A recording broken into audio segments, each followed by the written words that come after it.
Last week's episode of Loki really kicked things into high gear by revealing the identity of the variant, and essentially bombing the sacred timeline. Episode 3 in comparison is a lot smaller, and spends time with our two leads as they attempt to understand each other. However, that does not mean this episode is not full of Easter eggs, revelations, and tons of things to discuss. So join me as I break down Loki Episode 3, Lametis.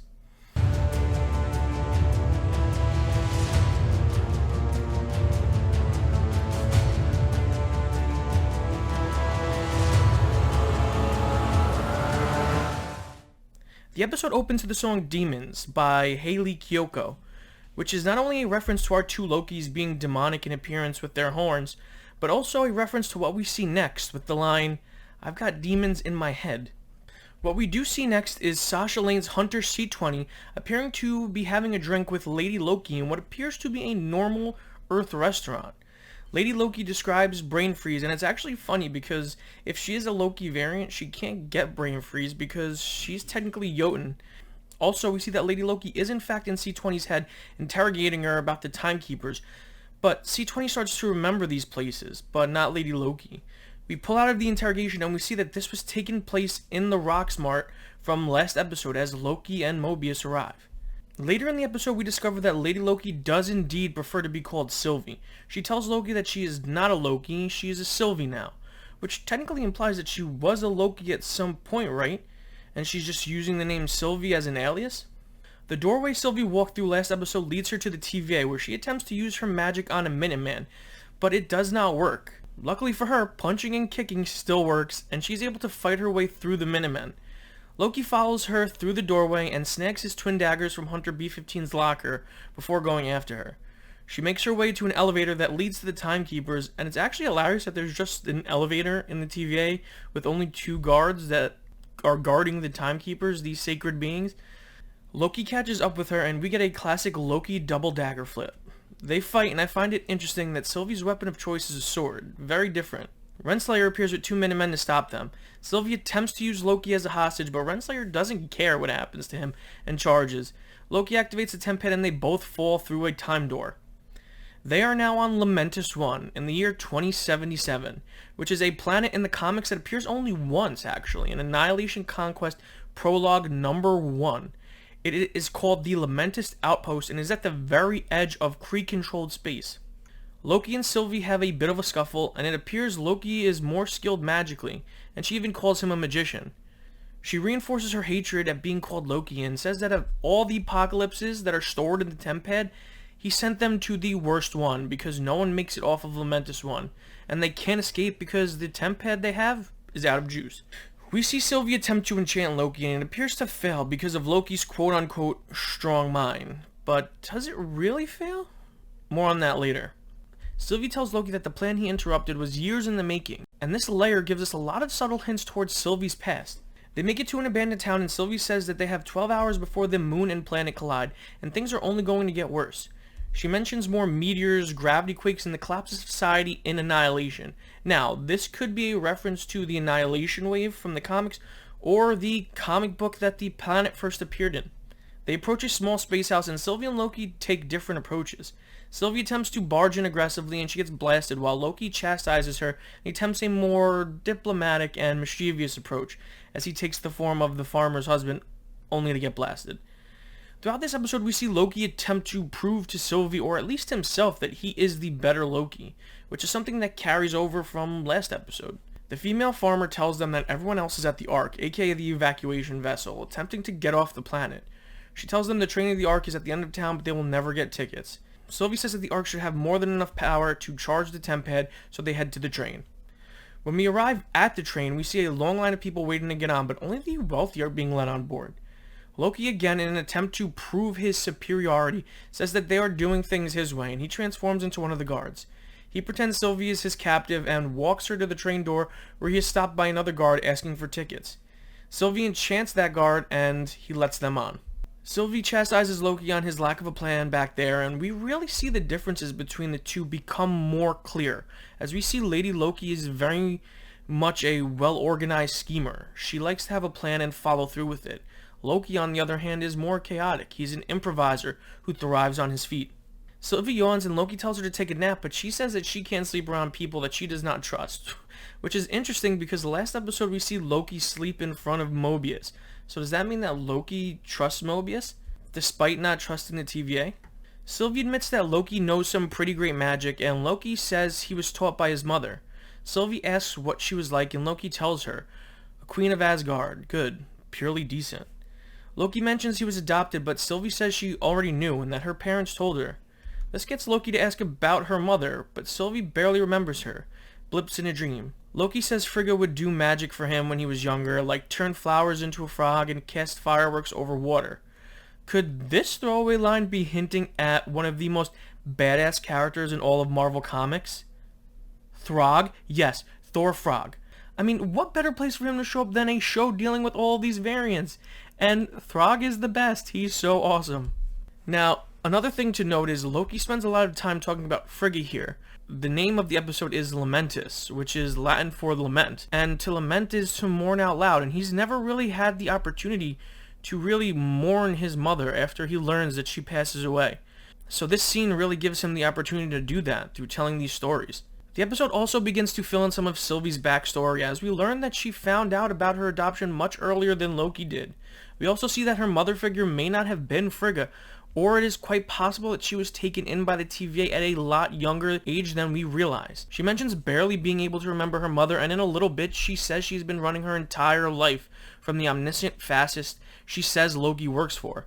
Was it possible that Sylvie was brought into the TVA as a child and was supposed to be reset and work for them, but she was somehow able to escape and has been on the run ever since, holding on to the secret she learned, which is why the Timekeepers want her so bad?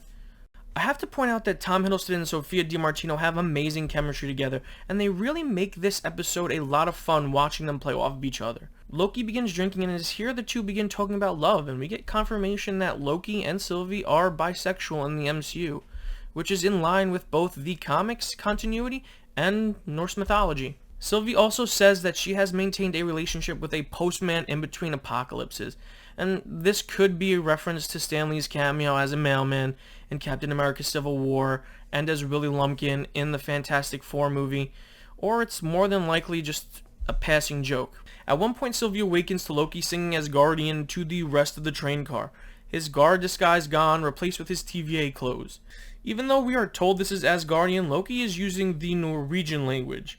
In the context of the episode, he softens the crowd and softly sings an Asgardian to Sylvie, and to me it looks like she doesn't understand what he is saying, and Loki notices this, potentially testing her in some way, or trying to gather more information. Loki breaks a glass and screams for another, mimicking Thor, who does this in the original Thor movie. Loki tells Sylvie that love is a dagger, which plays into his love of metaphors and potentially foreshadows the fact that he may be fooling Sylvie. They are then exposed and the guards attack them. We see Loki use these green projectiles for attacks for the first time that I don't believe we've ever seen him use before. And we also see Sylvie use her crown as a weapon, which is something Loki has done before in the movies. Loki in his drunken, clumsy state is thrown out of the train and Sylvie leaps after him, remembering he has the time pad. What is fun to note is Loki makes the same pose here as he did in Ragnarok when he lands after falling for 30 minutes. Sylvie asks Loki for the temp pad and he makes it appear and it is broken, or perhaps it's not broken.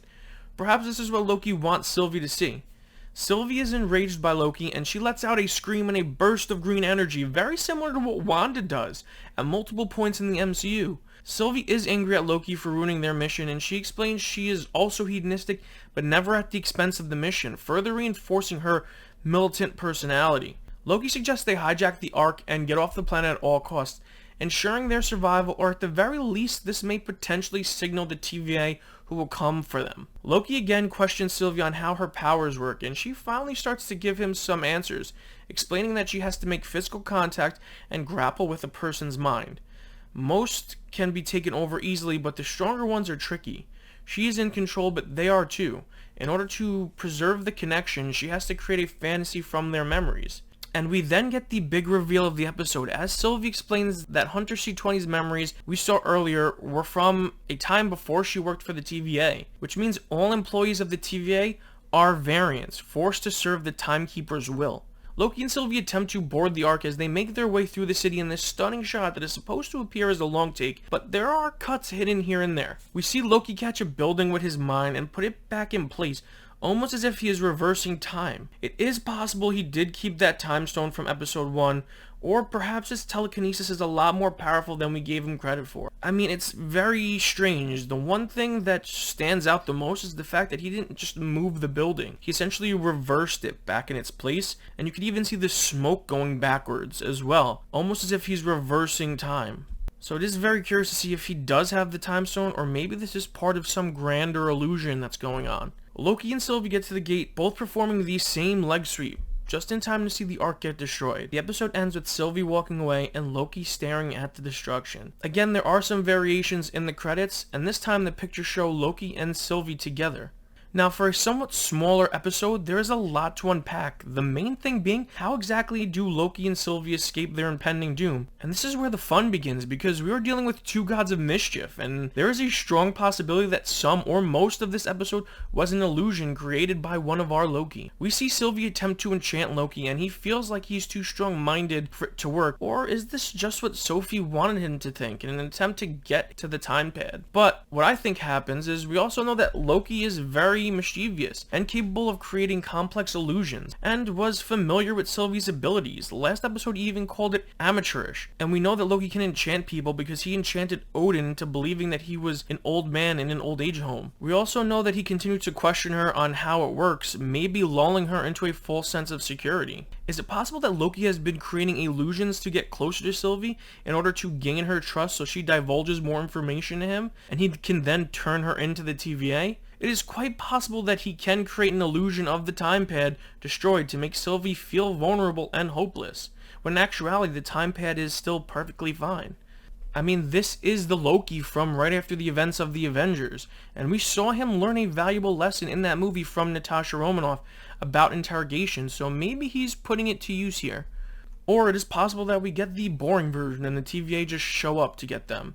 However, I think the show has something better planned for us. Some other fun things to point out is that this week on Twitter, the comic book writer Jason Aaron posted this page from the Mighty Thor issue number 3, which has a few of the Loki variants we saw last episode, mainly the Hulk Loki and Viking Loki. Speaking of Loki variants, I was going back through trailers, and in the Vote Loki scenes, I noticed something particularly interesting. If you look closely, you can see the bearded Loki variant in the background, which is most likely who that is, because I even pointed out in my last breakdown that I noticed him wearing a Vote Loki button. So it appears that our boy Loki is going to be visiting the timelines of his variants at some point in the future. And one can only hope this leads to the introduction of the legend that is Throg. Yes, I'm still on Thor Frog. Throg is awesome. All I know is that I'm so excited to see what this series has planned for us next. If you're new to the channel, don't forget to subscribe, and if you like the content, hit the like button and comment down below what you think is going to happen in Loki episode 4. Until next time, guys, catch you later.